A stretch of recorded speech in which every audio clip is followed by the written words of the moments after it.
It is an honor and a privilege to introduce as our speaker tonight a truly exceptional member of the legal profession. David Cole is not only a highly regarded law professor at Georgetown University Law Center in Washington, D.C., he is also one of our nation's most prominent advocates on the front lines of the battle to preserve our civil liberties in this age of terrorism and preoccupation with national security. I'm sure that DeWitt Higgs would be proud that a lecture series named in his honor has brought to UCSD such an outstanding speaker. His topic tonight, Enemy Aliens and American Freedoms, could not be more timely. Like the wildfires that consumed San Diego in recent weeks, we are also seeing the rapid devastation of basic rights that once were also thought untouchable, such as the right to counsel and the right to a speedy public trial. As many of you know, the Supreme Court agreed this morning to take up the issue of whether the courts have jurisdiction to entertain a writ of habeas corpus filed by the prisoners held at Guantanamo, who are, of course, alleged to be enemy aliens.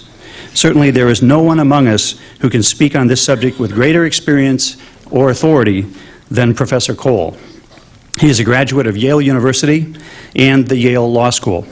Following a clerkship with the Honorable Arlen Adams on the Third Circuit Court of Appeals, he achieved notable victories early in his career when, as a staff attorney with the Center for Constitutional Rights, he briefed cases before the United States Supreme Court, which won First Amendment protection for the freedom of symbolic speech. Those who study constitutional law will recognize Texas versus Johnson and United States versus Eichmann, the famous flag-burning cases, as landmark First Amendment decisions protecting the right to protest against government. He has also represented unpopular aliens before the Supreme Court. And I think apart from just one adverse ruling by Justice Scalia, he has continued to have an extraordinary record of success in protecting the due process rights of immigrants, women, and those who raise their voices in dissent. Not confined to the courtroom, he has also appeared on the Hill, testifying before congressional committees, and he has been actively involved with the media. He is the legal affairs correspondent for The Nation, and he's been a commentator frequently on National Public Radio's All Things Considered. He is also a prolific writer on a wide range of topics.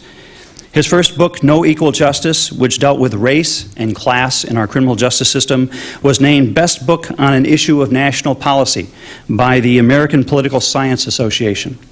And former CIA Director James Woolsey has referred to his latest book, many of you have that, I understand, Enemy Aliens is the title of that book. Woolsey referred to that as essential for anyone seeking to understand the impact that the war on terrorism has had upon our constitutional freedoms. Terrorism and the Constitution, which he co-authored, is also a beautiful book describing the Patriot Act and the government's response after 9/11. Certainly no one has done more to advance the cause of human freedom or expose the tragic cost of our unrestrained fear of terrorism than David Cole. To quote New York Times columnist Anthony Lewis, he is one of our country's great legal voices for civil liberties today. It is therefore with the greatest pleasure that I welcome to our podium Professor David Cole.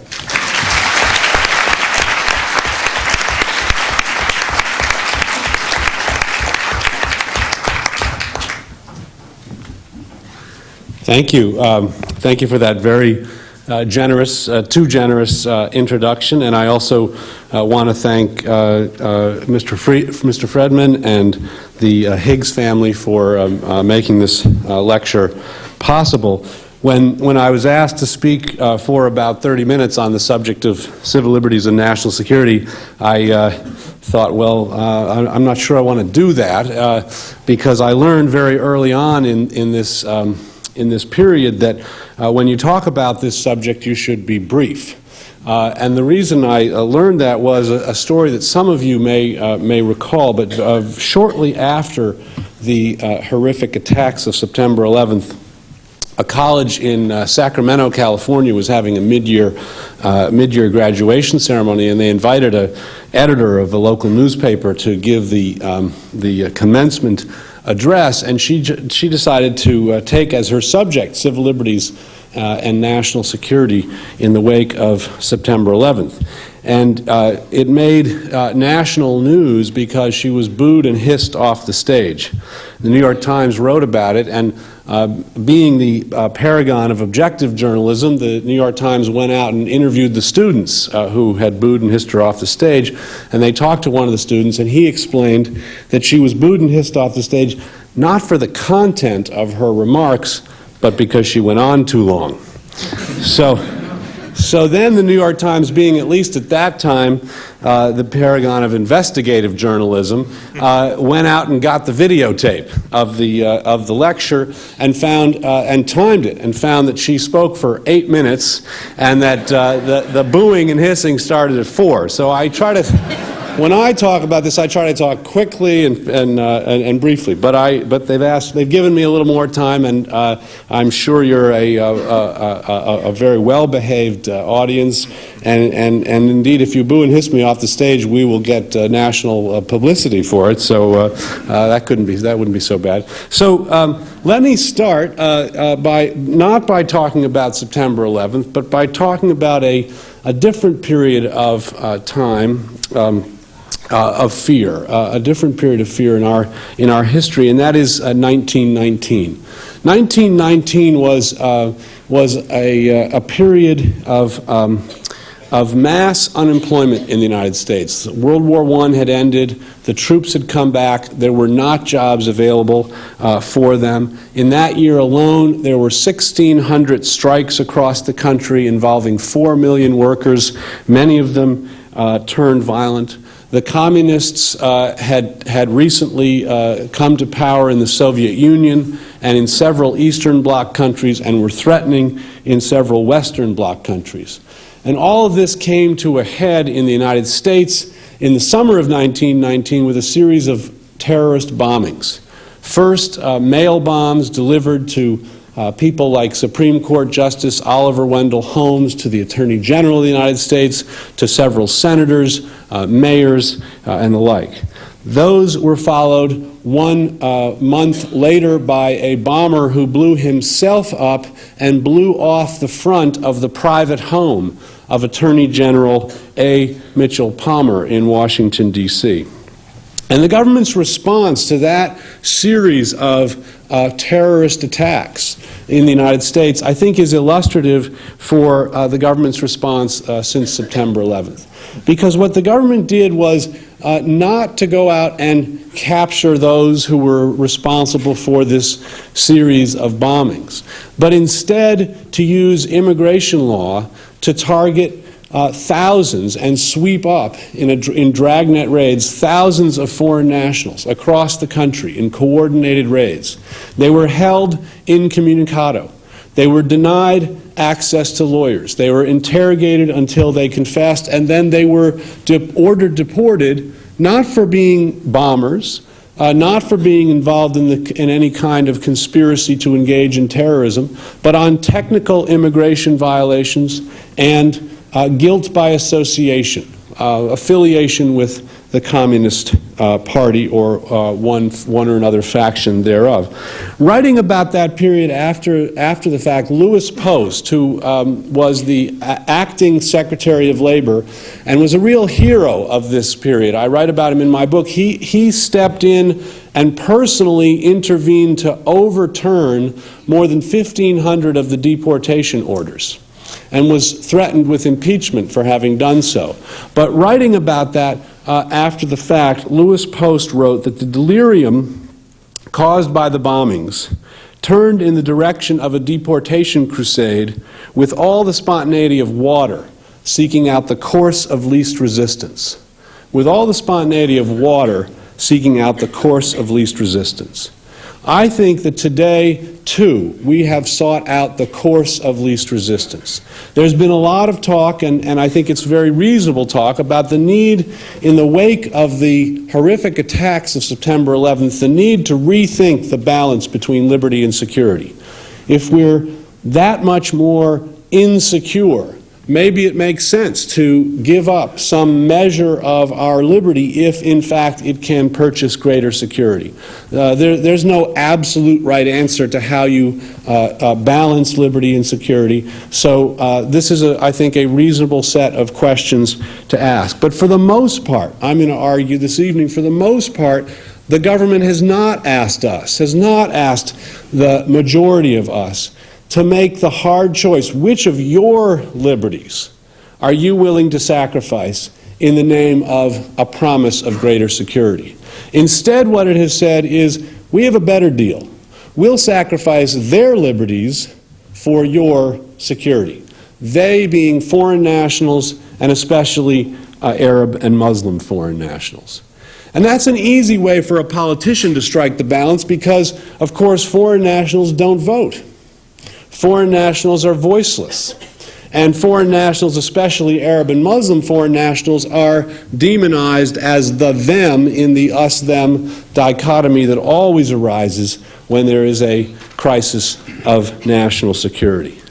And so we have employed a double standard. We have not made the hard choice of deciding which of our liberties we want to sacrifice. We've made the easy choice of saying we'll sacrifice their liberties for our security. But if you put on one side of the balance the security interests of all of us, and on the other side of the balance you put the liberty interest of only a voiceless, voteless, demonized minority, then you are certain to have a skewed balance. And I think that is what we have had. So what I want to do very briefly is to outline the ways in which I think we have employed a double standard in striking the balance between liberty and security on the backs of foreign nationals. And then I want to argue that it is wrong to do so as a normative and constitutional matter, that it is counterproductive to do so as a matter of security, and that it is illusory. If we believe that targeting their rights, sacrificing their rights will preserve ours, that is an illusion, because history shows that what we do to foreign nationals in the name of national security virtually always gets extended to U.S. citizens. So let me start with the case for the double standard. I think you have to begin with what I consider to be the most egregious area of human rights violations in the war on terrorism since September 11th, and that is the preventive detention campaign undertaken by John Ashcroft in the wake of the attacks of that day. In October of 2001, the Attorney General addressed the U.S. Conference of Mayors and looked around the room, saw that Lloyd Benson was nowhere to be seen, and then compared himself favorably to Robert Kennedy and said, just as Bobby Kennedy would arrest a mobster for spitting on the sidewalk, so too I will use any law I can find, immigration law, what have you, to lock up suspected terrorists, keep them off the streets, and prevent the next terrorist attack from occurring. And indeed he did. And indeed, every time John Ashcroft held a news conference in the days and weeks after September 11th, he started by telling us how many people he had locked up. We have now locked up 200 suspected terrorists. We have now locked up 400 suspected terrorists, 800 suspected terrorists, over 1,000 suspected terrorists, until in early November, when the number was 1,182.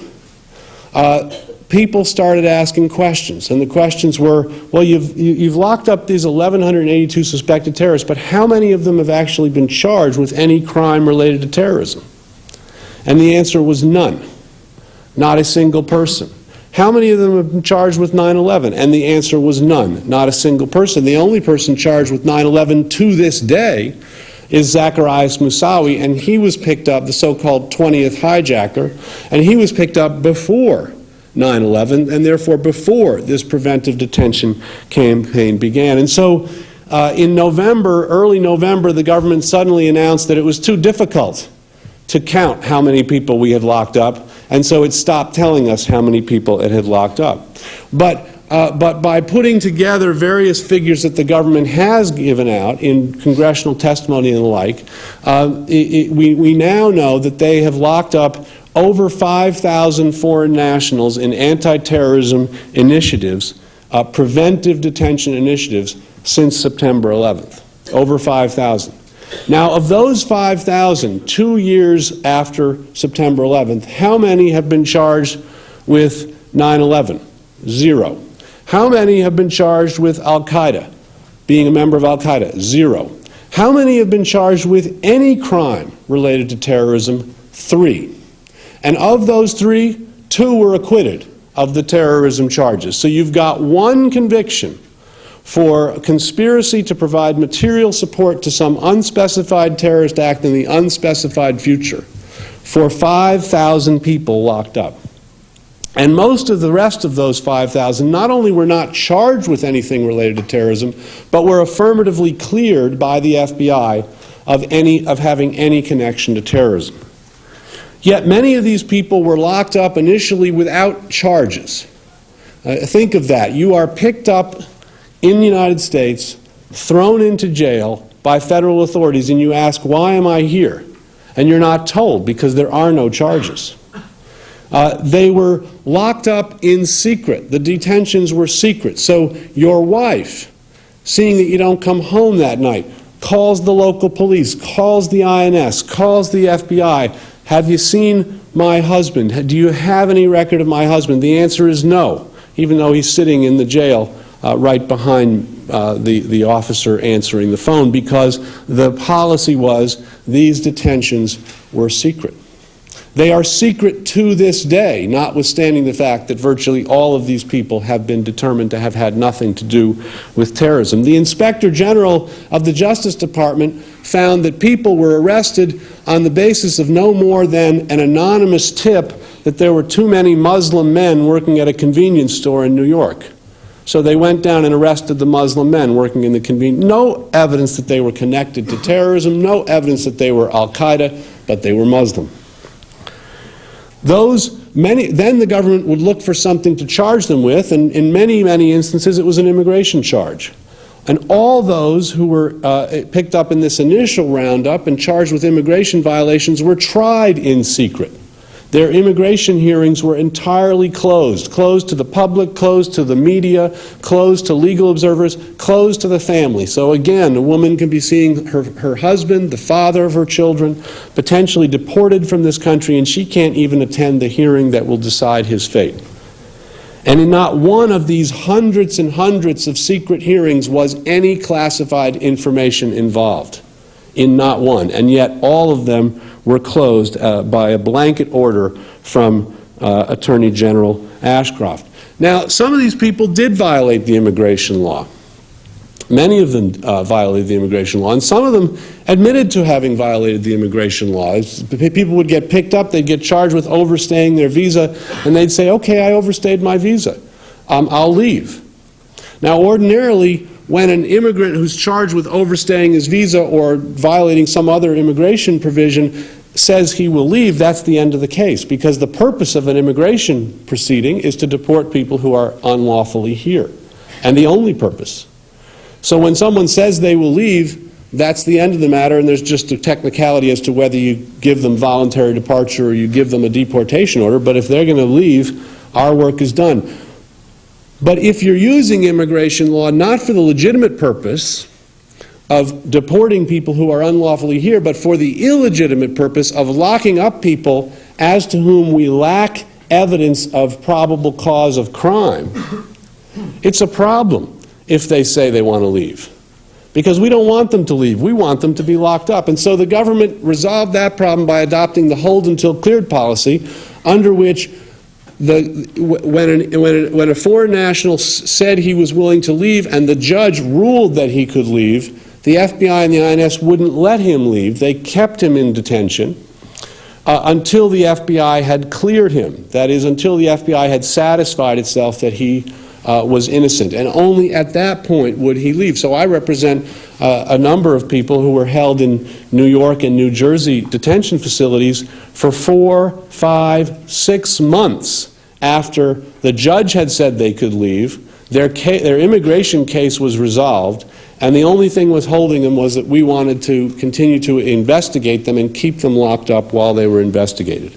Essentially, we reversed the usual presumption. Usual presumption is innocent until proven guilty. If we suspect you of something, we can investigate you. If we develop probable cause, we might be able to conduct a search. If we develop probable cause that you have committed a criminal act, you can be arrested, brought before a magistrate, and charged. Here, people were arrested on tips like too many Muslim men working in a convenience store, arrested without charges, presumed guilty.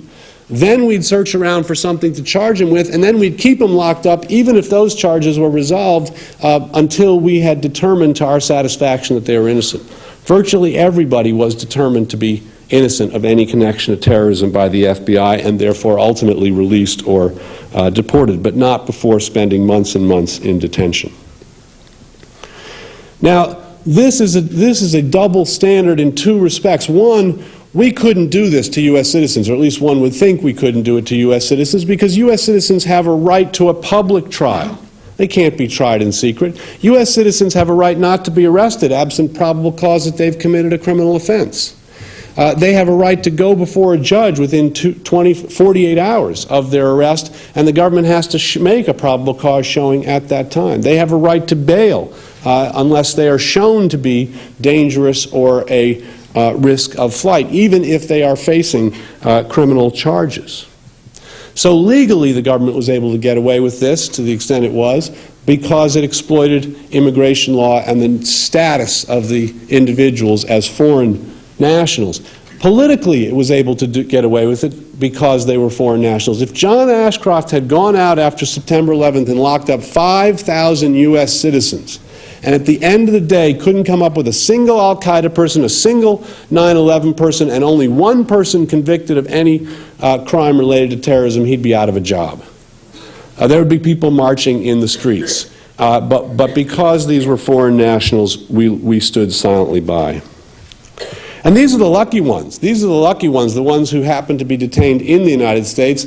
Those held on Guantanamo have it even worse. There, we are holding some 660 individuals as enemy combatants without any charge, without any hearing, without any access to a court, and we assert the right to hold them there indefinitely until the war on terrorism is over. And when Donald Rumsfeld was asked, when will the war on terrorism be over, he said, when there are no longer any terrorist organizations of potentially global reach left in the world. Well, we're going to cure cancer and the common cold before we eliminate political violence from the face of the earth, and everybody has potentially global reach these days. So the government is asserting the power to hold people for their entire lives without a charge, without a hearing, without any process for those who might not, in fact, be enemy combatants, to establish that they are not enemy combatants. And the government's argument for this is they are foreign nationals. They are foreign nationals outside of the United States, and therefore they have no constitutional rights, they have no legal recourse. That's the question that the Supreme Court today agreed to review. Some of those people on Guantanamo will be tried in military tribunals. This is the process that they're going to get. They get a process in a military tribunal where we've asserted the authority to try, condemn, and execute people based on evidence that neither they nor their appointed or their chosen lawyer has any right to see. And in a process in which there is no independent judicial review. The President authorizes the prosecution in the first place, and the final level of review is to the President. You can ask the President, do you think you made a mistake when you put this person in the process in the first place? And in between, all military officials who are, of course, subject to the chain of command of the Commander-in-Chief.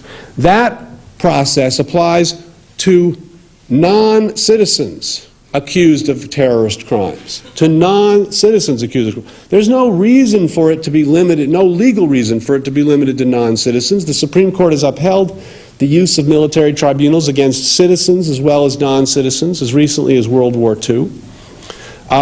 The reason was political.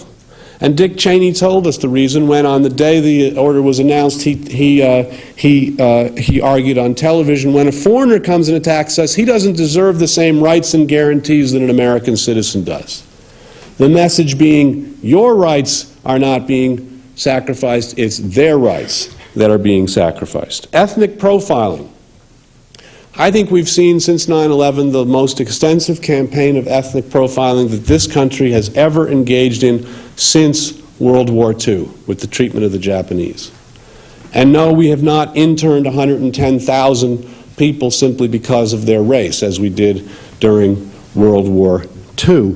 But we have required 80,000 men to come in and register, be fingerprinted and photographed. Why? Because they are from Arab and Muslim countries. And we have required the prioritization of the deportation of foreign nationals with outstanding deportation orders. Why? Because they come from Arab and Muslim countries. And we have called in for interviews with the FBI, voluntary interviews with the FBI, but anyone who's ever been interviewed by the FBI knows the term voluntary interview with the FBI is a bit of a misnomer. 8,000 young men. Why? Because they come from Arab and Muslim countries. And virtually all, of course, of those 5,000 detainees that I talked about were from Arab and Muslim countries. And the government's response to this, the charge that it's engaged in ethnic profiling, is interesting. What they say is, and I'm quoting Michael Chertoff, who was the head of the criminal division of the Justice Department, testifying in Congress, he said, "This administration is adamantly opposed to ethnic profiling. We do not engage in ethnic profiling." Next sentence. "What we do is target foreign nationals based on country of passport." And then you look at what countries of passport, and they say, well, it's countries where al-Qaeda support is known to exist. But is England on there, where Richard Reed, the shoe bomber, came from, and where many al-Qaeda people are presently being held by Great Britain? No. Is France on there, where Zacarias Moussaoui is a French citizen? No. Is Spain on there, where probably more al-Qaeda people have been detained and arrested than in any other Western country? No. The countries on the list are Arab and Muslim. And the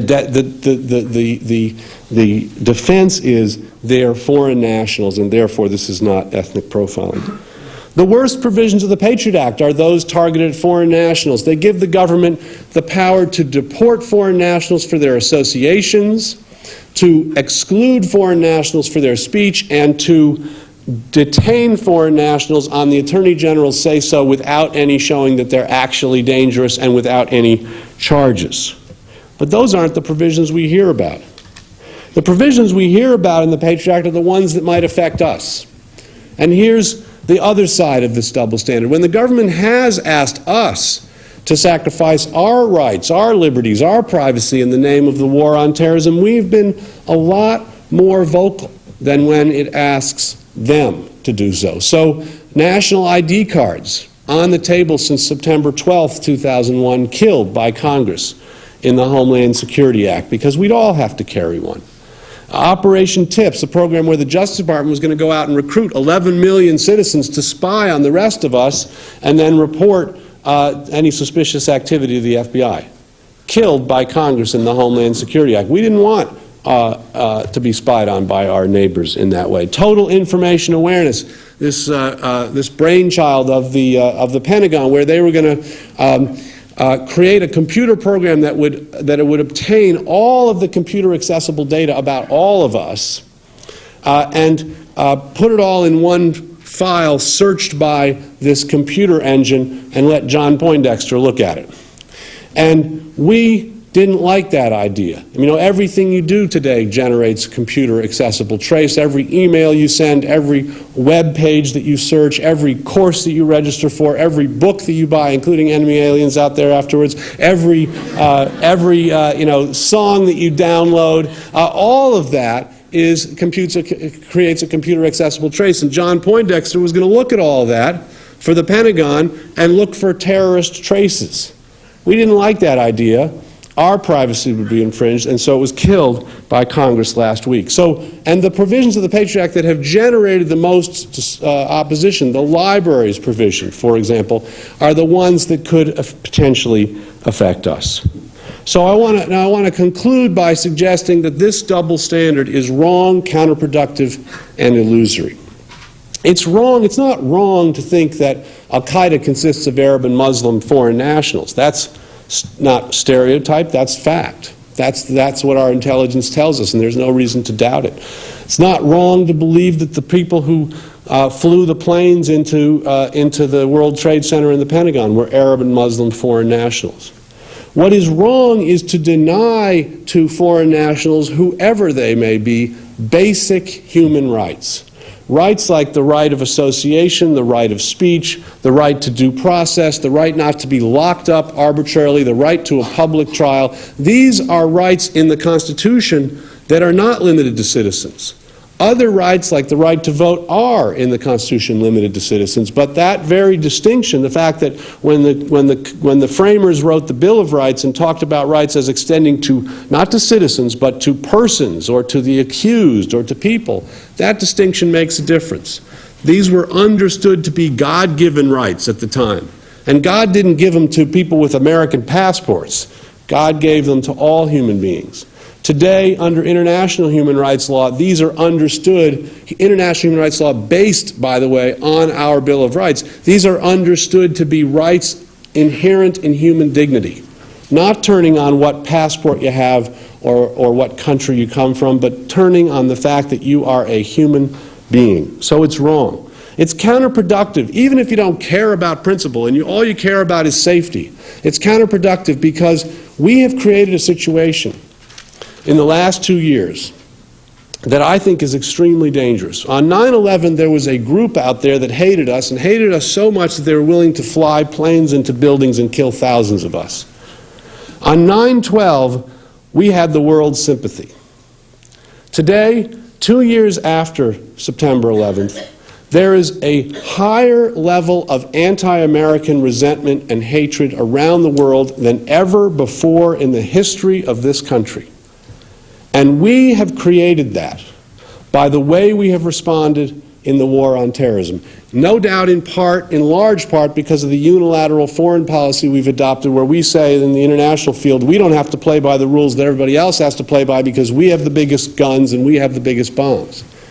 But also the flip side of that sort of American exceptionalism is the American exceptionalism at home. We insist on these rights for us, but we're willing to take them away from you if you're a foreign national, especially if you're from an Arab or Muslim country. And that kind of double standard undermines the legitimacy of the war on terrorism, feeds and fuels the anti-Americanism out there, and that's the greatest threat that we face in terms of our safety and security today. Finally, it's illusory if we think that these measures, because they're targeted at them, won't affect us. What history shows is that what is done to foreign nationals is almost always extended to citizens. Take the Palmer raids that I discussed at the beginning, where thousands of foreign nationals were picked up in dragnet raids after the terrorist bombings of 1919 to 1920.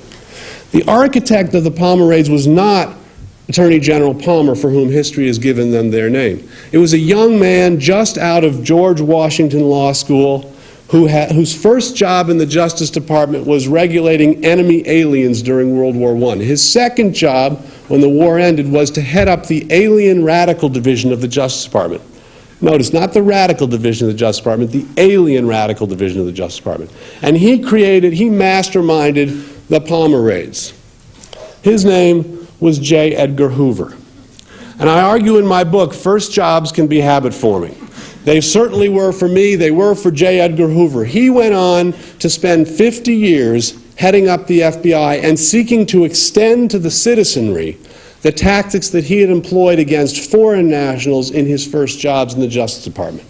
And in the McCarthy era, he succeeded. And guilt by association, the watchword of the Palmer raids, became the watchword of the McCarthy era, and tens of thousands of American citizens lost their jobs, went to jail, had their reputations ruined, were blacklisted because of their political affiliations.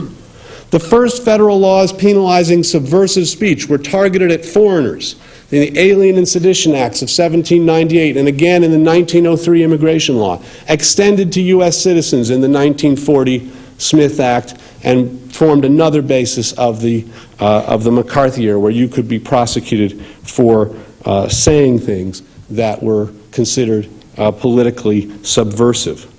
The first federal laws authorizing preventive detention during wartime without evidence of dangerousness, without evidence of criminality, without evidence of sabotage or espionage, is the Enemy Alien Act, from which I took the title for my book. Passed in 1798, says during a war the president can lock up anyone who's a citizen of the country with which we're at war without any showing that they're dangerous. But of course, during World War II, that philosophy was extended to U.S. citizens. We crossed the alien-citizen divide yet again, and General John DeWitt, who was the architect of the internment program, testified in Congress, and I quote, "Once a Jap, always a Jap. It doesn't matter whether they're citizen or alien. The racial strains are undiluted." And so across the prism of race, we crossed that divide. So for reasons of self-interest, for reasons of security, most importantly for reasons of principle, we should resist the temptation to strike the balance between liberty and security in a double standard way. We should treat foreign nationals in the way that we would want to be treated ourselves. And let me close with a quote from a Jewish philosopher, Hermann Cohen, and I use this quote as the epigraph for my book. The alien was to be protected, not because he was a member of one's family, clan, or religious community, but because he was a human being. In the alien, therefore, man discovered the idea of humanity. To me, one of the great threats, one of the great challenges that we face in the wake of September 11th is whether we can reclaim that idea of humanity. Thank you very much.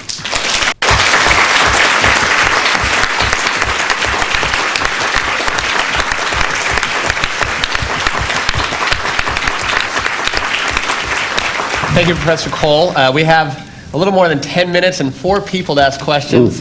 So if we're sticking to the 8 o'clock, we'll move fairly steadily. Let's go actually in the order that it's here in the program. So Sina Shayeste, UCSD Poli-Sci undergrad. I had 2 questions, but I'm going to only ask you one.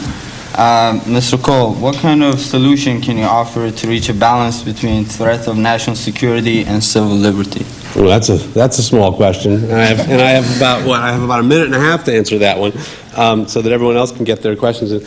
It's a great question. It's one that I do try to address in the book. I'd say just as the sort of a broad principle, I am much more comfortable with security measures that apply across the board than I am with security measures that are targeted at vulnerable groups. So, for example, the security measures that have been undertaken at the airport, putting aside ethnic profiling, the security measures that have been undertaken at the airport affect all of us. They affect all of us, and precisely because they affect all of us, I think the government has done a fairly decent job of trying to increase security, and obviously they haven't succeeded entirely, and it's probably no one can succeed entirely, but trying to increase security while minimizing the burdens that are placed on the traveler. Minimizing the burden, because everybody has an interest on both sides of the line. In those situations, I think the political process is likely to get the balance right. And as I said at the outset, I don't think there's any, absolute right answer to what the balance is. If you live in a country where there's a tremendous amount of violence, you're going to be willing to tolerate less liberty in order to be safe from that violence. That's natural. There's nothing wrong with that. But when we strike the balance in the way that we have struck it thus far, by exploiting the vulnerabilities of those who don't have a voice, then we're almost certain to get the balance wrong. Shauna Brown. Professor Cole, I have a question about how can the Constitution serve to protect our civil liberties in times of crisis if the Supreme Court continues to defer to the executive branch and the military regarding the necessity for restricting freedoms? This is a great question. What about the courts? The courts are there, in theory, to protect those who can't protect themselves in the political process. And yet, if you look at the court's record during these times, they do a pretty bad job of it. In World War I, they upheld the prosecutions of over 1,000 Americans who merely spoke out against the war or spoke out against the draft. In World War II, of course, the court upheld the internment of 110,000 people simply because of their Japanese race. In the Cold War, the court stayed out while thousands of Americans lost their jobs and were blacklisted and the like, and only said it was wrong after McCarthy was censored and the period of crisis was over. So courts don't perform particularly well in these times of crisis, and in fact, I think that's why it's so critical that we get involved, that people get involved. I think there's actually been a lot of movement on this set of issues since in the last year or so.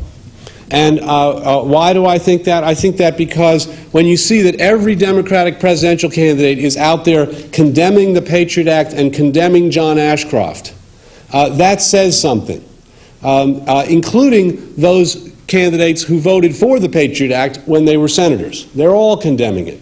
They think that it's politically viable to condemn the Patriot Act. This act, when it was enacted, only one senator, Russ Feingold from Wisconsin, was willing to vote against it. And yet it's become a dirty word now in a substantially broad circle.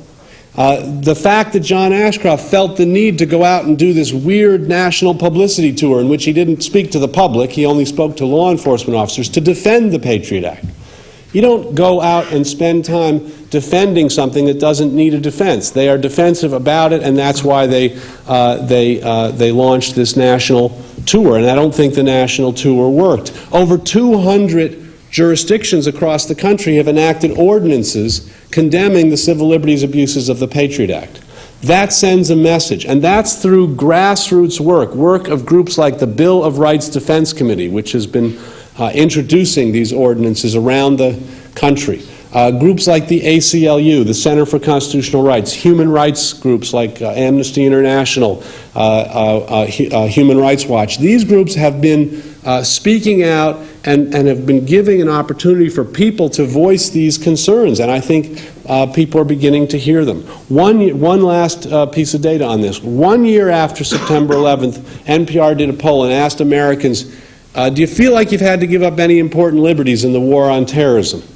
And only 7% said yes. I think if they'd asked the Arab and Muslim community, they might have gotten a different response. But 7%, only 7% said yes.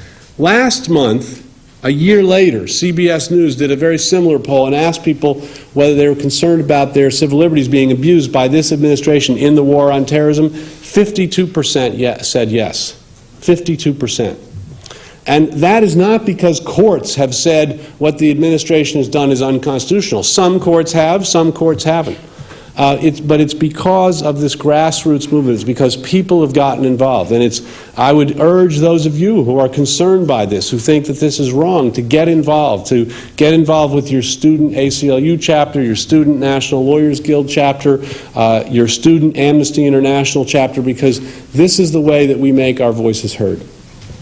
Professor Smith. Just briefly wanted to draw you out on your statement that our American exceptionalism at home, as you put it, has contributed to the higher level of anti-American experience here. And I wanted to see, I think a critic might say, might really want to know whether our record of the way we treat aliens is substantially worse than even other democracies or other countries, and is it, in your view, is it that we've fallen below the world standard, or just that they expected more of us, and really, is that really what's going to determine people's attitudes, or is it going to be the broader foreign policy issues that you talked about? Yeah, well, that's a great question, and I think, first of all, the reason I say that I think the double standards at home have contributed is because I looked at, for my book, I looked at foreign press, at foreign government statements about the war on terrorism, about America's response to 9/11,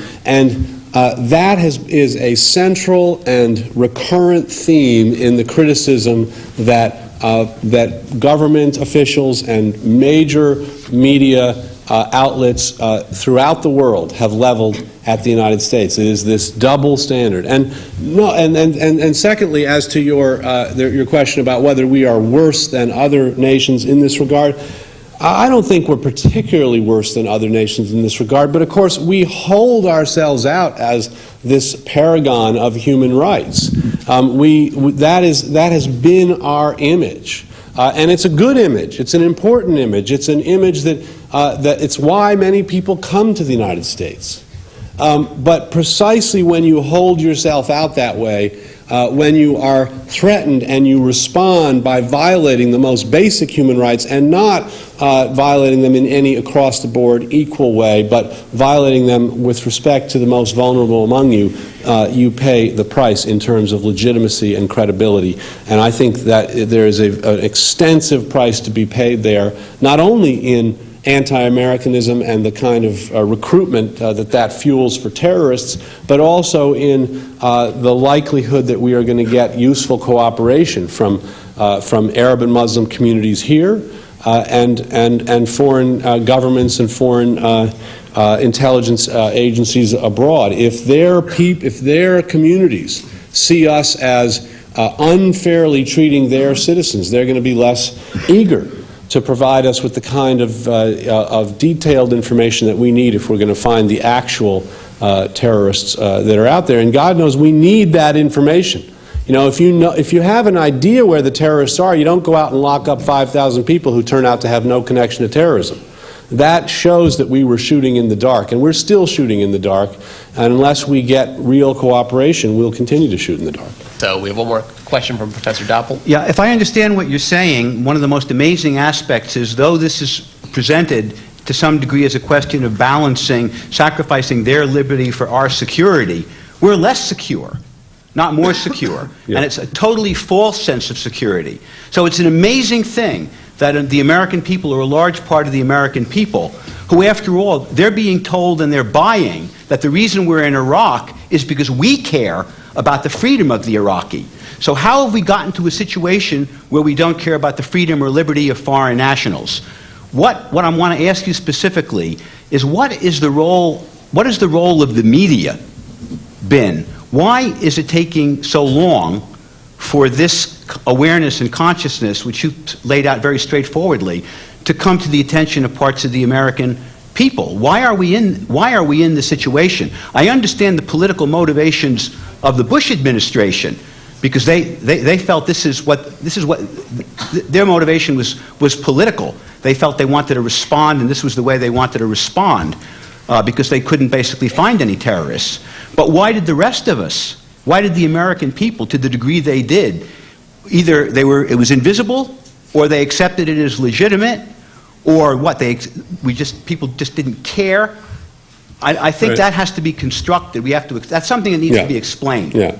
Well, let me say this. I think that much of what was done, much of what I laid out was done with the best of intentions. That is, I think that John Ashcroft wants to keep us safe from terrorism. He wants to prevent the next terrorist attack from occurring.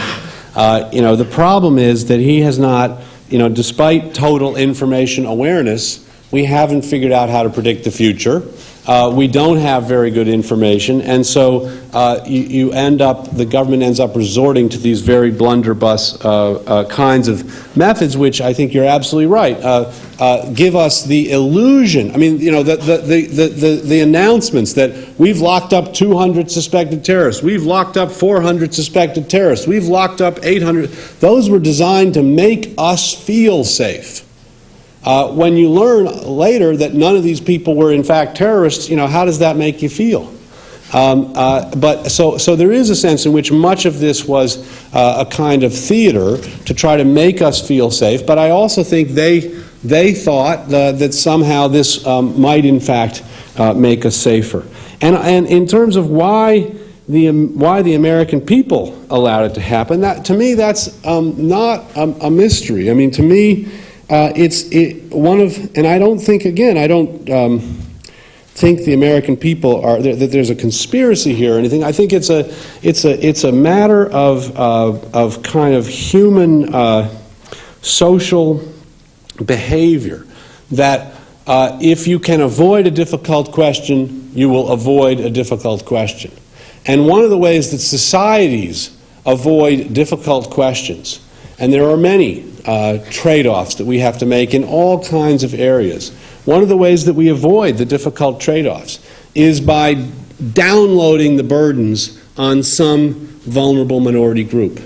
And during a national security crisis, when the threat has come from abroad, that is the natural group that will be treated as other, will be seen as suspect, will be seen as the enemy, and will be who we will exploit to avoid the hard choices that we really need to be making. So I think it's a matter of, it's unfortunately a matter of human nature, of social collective behavior.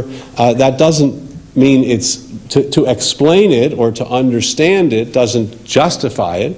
I think one of the reasons we have a Constitution that inscribes these rights as rights of all persons is precisely because we understood that we would be tempted in times of crisis to deny these rights.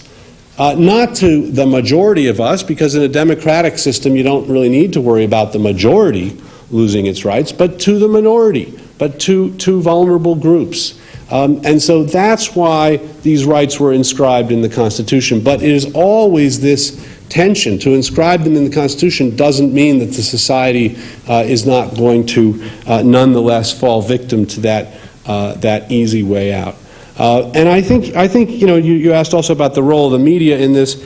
My sense is that the media this time around, I mean, one of the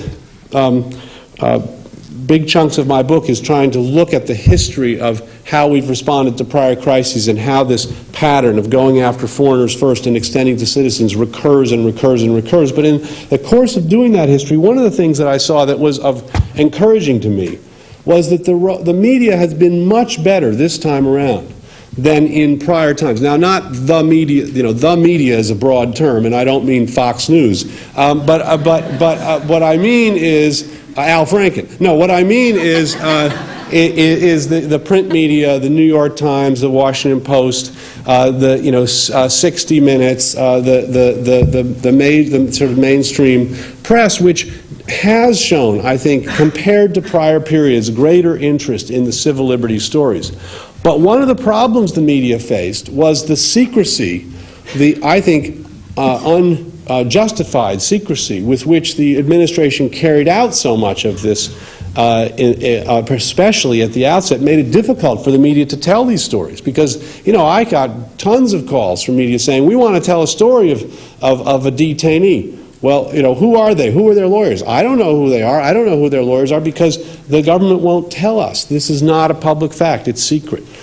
So it was very, very difficult to get the stories out. But I do think, that at least some parts of the media have been quite good. But again, here too, the media is much more active and much more vocal about its opposition when when the government does it to us. There have been a handful of newspapers that have condemned the treatment of the people on Guantanamo. But if you compare the number of editorials about the people on Guantanamo to the editorials about Jose Padilla, a U.S. citizen arrested at O'Hare Airport who is being treated under the same authority as the people on Guantanamo, locked up without charges, without hearing, incommunicado, indefinitely, without access to a court or a lawyer, simply on the fact that the president has labeled him an enemy combatant, or as President Bush puts it more colloquially, a bad guy. And the government's view is that if the president calls you a bad guy, That's it. You're in military custody incommunicado. Well, when the president called 660 people on Guantanamo the worst of the worst, the media said, oh, they must be the worst of the worst. We now find out there are young children as young as 13 held on Guantanamo. People as old as 90 on Guantanamo.